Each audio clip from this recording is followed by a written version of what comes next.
Guys, so today we have an unboxing to do.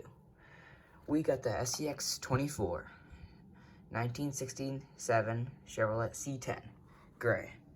You can either get it in gray or turquoise, and I got the gray. This color has actually worm gears, which is super nice.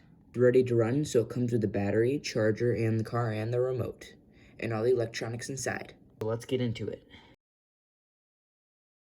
Okay, so what you get inside is the truck, of course, transmitter, your own batteries, but I would put your own in it just in case if those leaked. A charger, the instruction manual, the connectors guide, and a sticker, and some extra spare parts, it looks like, in a hex wrench.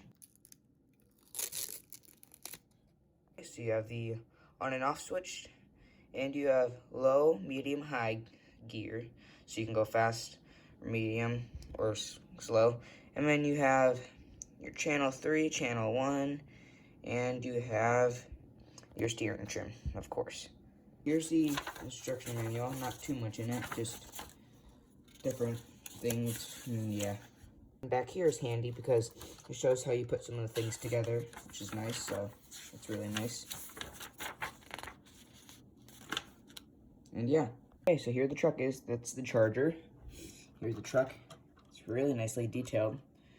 And it's actually licensed after the Chevy C10. To get the hood off, you have to pull these two clips off, and then back here is hinged, so it just kind of flips up. Here's the underside, small mini servo.